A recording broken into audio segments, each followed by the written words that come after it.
Яасан сайхан өдрөө дулаана. Тэнгэр хангаа маань дөнгөж өчигдөрхөн хураа хайрлцсан. Гадаа салхи тогтоон, бүх юм төгс хосолсон. Дан ялангуяа Монгол оюутнуудтайгаа энэ цаг мөчид уулзаад хамтдаа нэг өдрийг аз жаргалтай, инээд баясгалтай өнгөрүүлж байгаа нь мартагдчихгүй дурсамж болж үлдэх байхаа гэж би бодож байна. Энэ дурсамжийн одоо улам хослолын зүгээс холбохоос бол өвөр Монголын их сургуулийн ягаад 2-1-1 инженерийн дээд сургууль болдго юм байвал нэг нь одоо Монгол судлалын дээд сургууль. Нөгөө нэг нь тэгэхээр одоо та бүхний хараан тодорж байгаа дэлхийн хамаг анхны одоо хуруу шилийн ишхий бойжуулсан манай өвөр Монголын орчин баруун гороо өмнөд туршууны одоо шуурган архитмаачийн одоо бүтээл. Тэгэхээр дэлхий дээрх хамаг анхны хэрэг ерөнхийдөө манай монголчууд нь 5 гушуун малаа урт талааны малж одоо амьдрсан байгальтай зөгцсөн болохоор хуруу шил дотор хүртэл хураг ишгийг бойжуулснараа тэндээс хойш одоо хуруу шилийн хураг тоглоод олон амт бий болсон дөө. Тэгээ энэ гайхалтай нээлт одоогоос 30 жилийн өмнө буюу 1984 оны 3 дугаар сарын 9-ний өдөр тохиож исэн гэж бодглохлоор манай Монгол эрдэмтдийн ур ухаан чадвар чансаа ямар дээд зэрэгэлтэй өндөр түвшинд байдаг вэ гэдгийг харж болохоор байна. Дулаана хоёлаа дараагийнхаа газар руу явмаар санагдчихэв. Нэрээ тийм ээ. Тэгээд одоо энэ дээр нэг сайхан 6 үлдээчихэд явчихъя. За энэ дээрт нь дэлхийн томчууд олон улсын ерөнхий сайд удирдаг багийн олон хүмүүс ирж байсан. Монгол улсын ерөнхийлөгч цагийн хэлбэгт орж хүртэл энд ирж исэн гэж би дууссан. За тэгэхээр зураглаач ориглаах. За би тэр зураг дараа өгчгөө. 1 2 3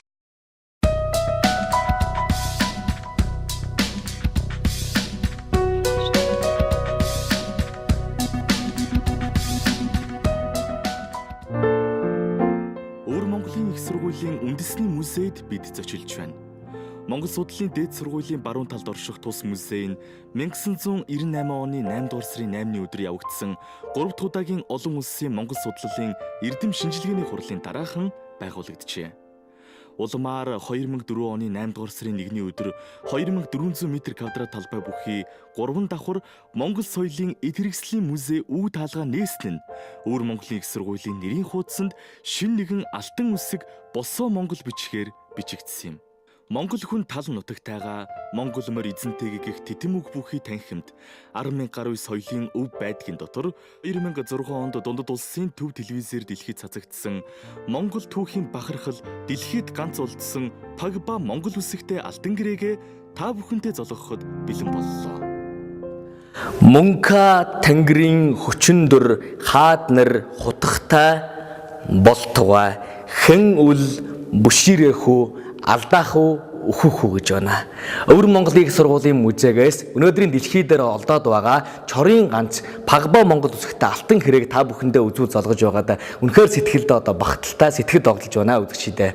Энэ хэрээг бол одоо 2000 оны богцаа манай өвөр Монгол орны зүүн захын одоо Хянган аймгийн Солон гэдэг балгасаас олдсон байгаамаа. Тэгэхээр одоо өвөр Монголын их сургуулийн музейн хамт олон бол тухайн үедээ бол зүтгэл хичээл гаргаж байгаад бол энэ хэрээг бол үлдээж хадгалсан байгаа. Ерөнхийдөө одоо Пагба Монгол үсэг жохоогцын дараа одоо Монголын эзэн төр тулгуур төр одоо 50 болсны дараах одоо хэрэг болохоор дээрх нөгөө элчин бичээсэн нь тодорхой байгаа. Музейн дарга одоо хичээл захирлын худал биднэр сайн байна өвөр Монгол нэвтрүүлэг ирж 2 орны ард түмэнд өвөр Монголын их сургуулийн музейг танилцуулна гэвэл төмөн гарын одоо хууч үзэсгэлэнгийн дотроо бол одоо тэрүүн мангалаана гэж явж байгаа. Дэлхийд одоо ганцхан хэрээгээ бол бидэнд бол гаргаж үзүүлсэн байгаамаа. Тэгээ өнөөдрийн худал мэдээ зуучрын цаг үе болж хуучны түүх соёлоо ойлгох нэгэн цагийн одоо хэрэгцээ бидэнд яахын аргагүй одоо шаардлагаж байгаа. Ийм болохоор бол мөнгө тэнгэрийн хүчин дур гэх юм аль эсвэл одоо хөх морин жилийн хүчин дур хурцилж байгаа өдөр хоногийн одоо цагдур нийт монголчууд одоо бүгдээ оюун тунгалаг номтой монгол болж байгаа гэдэг үгийг бол энэ хэрээн дээрээс үлдээе гэж саналаа.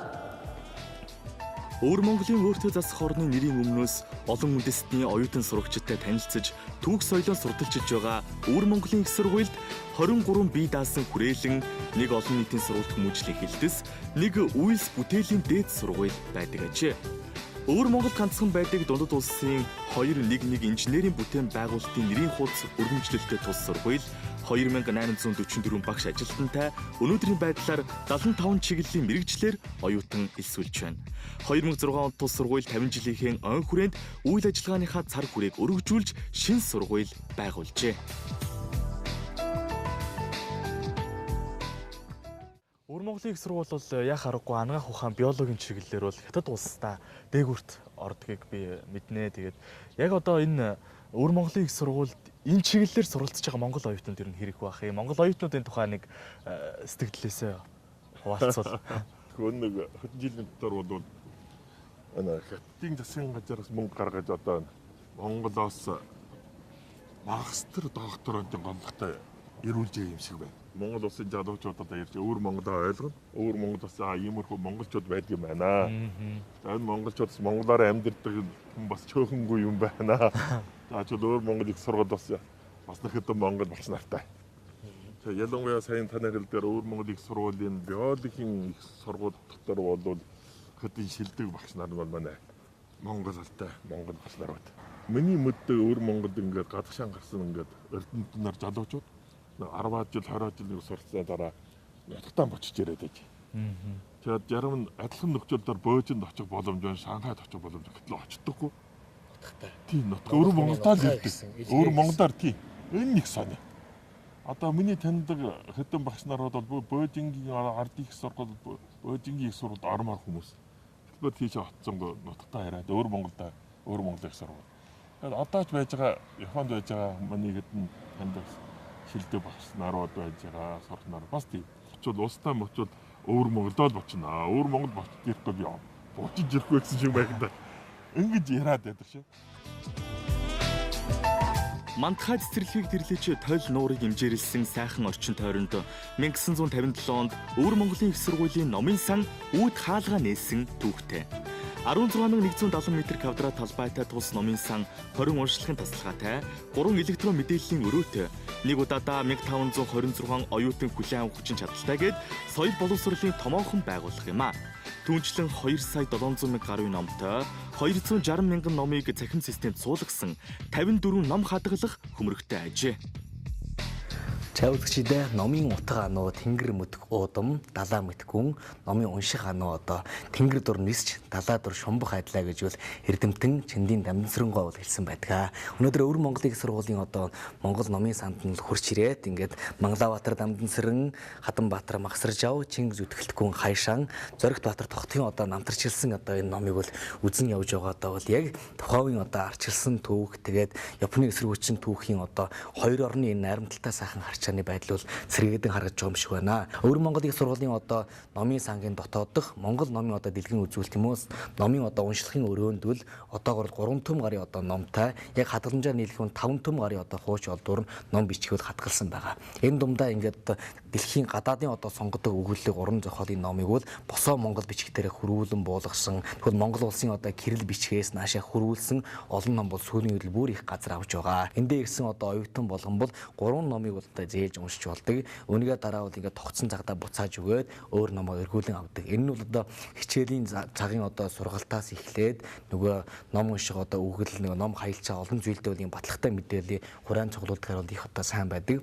Ерөнхийдөө бүхий дэлхийн одоо шинэ мянган эхэлснээс хойш бол одоо номтой дэлхий болъё, номтой Монгол болъё гэдэг санаачлал бол ихтэй газар авч байгаа. Тэгээд сүүлийн үед Монгол улсын төрт ёс одоо хаадын сангаас өвөр Монголд ховоор одоо номын дэлгүүрээ байгуулж бас ингээ олон сайхан номын одоо номоор холбогдсон номын утгаар одоо шижимэлсэн үйл ажиллагаа бол газар авч байгаа нь бол одоо нийт олон ард түмнийх бол оюунаар тунгалж тэгээд эрдэм номын бичгээр бол саруулшуулсан сайхан зүйл болж байгаа бол хамтаараа хуваалцж байгаа. Тэгээд шасан суртахуун, зан үйл одоо тэгээд түүх соёл олон ингээд бүлэг хуваагаад урт дараад үүсгэсэн энэ номын шүгийн авдар дотор одоо өөрийн гэсэн ирж хайж байгаа номуудаа бол тэмүүлэн ирчгээ. Хоёр орны найрамдал харилцаанд дор өвөр Монголын өөртөө засах орны төвхөх хотод 3,000 гаруй монгол оюутнууд суралцж байна. Энэ нь Монгол улсын нийт хүн амын 1/1000-ийг эзэлнэ гэсэн үг юм. Бидний ирээд байгаа өвөр Монголын сургууль бакалавр, мастер, докторыг багтаасан 500 гаруй монгол улсын оюутан олон улсын сургууль хүмүүжлийн дээд сургуульд гадаад оюутнуудтай хамтдаа суралцдаг. За хоёулаа тэгээ явсараа өвөр Монголын сургуулийн гадаад оюутны бие байранд ирсэн байна. 170-аас дээш хувийг эзлэх улсын зардлын оюутнуудын сургалт байрны төлбөрийг өвөр Монголын болон Хятадын засгийн газар хариуцлагын сацуу сар болгон бакалаврын оюутнуудад 1,400 юан, магиструудад 1,700 юан, докторт 2,000 юаны тэтгэлэг олгогдож байна.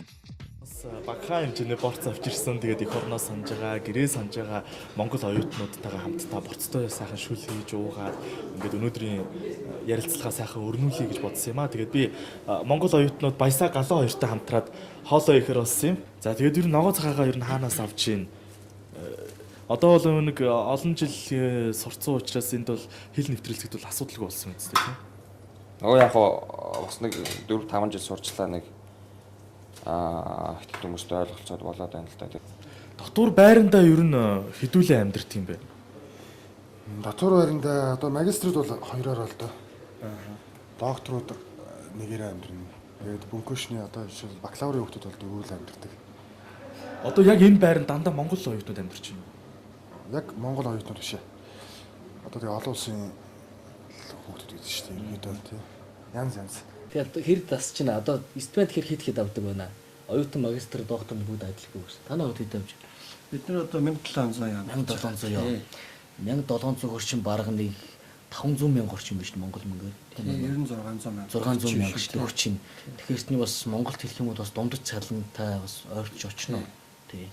Тэгэхээр Бакалавр болохоор 1400 яа. 1400 яа. Доктор нь 2000. 2000 юм биш үү. За бас боломжтой. Дийлэнх нь бол одоо хоёр улсын засгийн газар хоорондын татгалзгаар ирж сурдаг байгаа. Тэгээд манайхан бас мэдчихлээ байх нэг 4-5 сард 5 сарын үеэр Монголд нэг тийм тэтгэлийн шалгалтын авдээ. Тэгээд тэрэнд одоо Монголын одоо их сургуулийн 1-2 дугаар курс хүүхдүүд ч юм уу шалгалт өгөөд одоо жишээлбэл бакалаврт ирж болно. Тэнцсэн хүмүүс магистр доктор очих гэсэн ирдэг. Тэгээд дийлэнх нь бол яг хотод бол одоо улсын зарлаа ирж суралцж байгаа. Галаа маань өөрөө болохоор Би бол улсын зардал. Бид нар улсын зардлаар ирсэн болохоор бүх юм цаанаасаа одоо жишээлбэл сургалтын төлбөр цаанаасаа оюутны байр бас. оюутны байр бас үндгүй байраар хангаж байна. Дээр нь бид нар сар болгон одоо миний хувьд жишээлбэл бакалавр оюутан гэхээр 1400 стипend авдаг байгаа. 1400 яа гэхэлэр нэг 400-аад мянган төгрөг гэсэн үг тийм. 400 мянган төгрөг. Хүрэлгүй яг бидний оюутан хүн.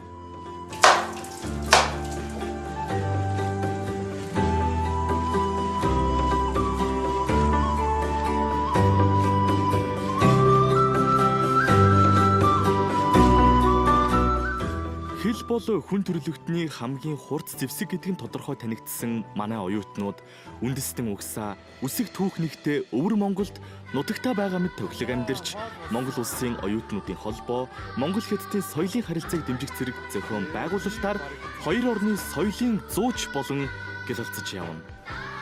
Хүн бүрийн амьдралын хамгийн гэгээлэг дурсамжтай үе бол яхаа харахгүй оюутан нас байж өнгөрдгөө. Тэгээд өнөөдөр бид өвөр Монголд сурж байгаа Монголын оюутнуудтайгаа уулзаж тэдний нэг өдрийн амьдралыг үзэгчид та бүхэндээ сонирхууллаа, танилцууллаа. Нэрээ чи өдөр болгон өөрөөрөө цаг минутын зүг хөөгд өнгөртөл байдаг. Оюутны хувьд бол өөрийгөө одоо Монгол орон нутгаасаа наашаага ирээд байгаа боловч өвөр Монгол орондоо бас босоо Монгол бичгээ дээлж хятад хэлийг сурч тэр энд байгаа одоо бас шинжлэх мэрэгжлийн олон салбаруудаар ингээд суралцаад өөрийгөө одоо эх орондоо Монгол улстай оч хэрэгцээтэй хүн болж олон талд нь одоо хөтөн зүтгэлээ үзүүлнэ гэдэг саналаа бодлыг бид бас ойлгосоо. Энгүүрээ их сайхан байгаа. Тэгээд бидний хэлж байгаа олон үг нэг л дуун дээрээ нэгтэй байдаг. Хоёр орны ард түмэн өөр өөрсдийн бие алга махны тасархаа гэж алтны ясны хэлтэрхээ гэдэг. Тэгээд дуулж байгаа дуу маань нэг тэгэхээр бас хамтаа сайхан ая дуугаа үзэгчтэй өргөн барья гэж. Элэг зүрхнээ соята Энгри Монгол нутагны эцэгээс заяата эрдмийн алтан өдргийрээ цэцгийн шинийг тэтгсэн цэнгэлийн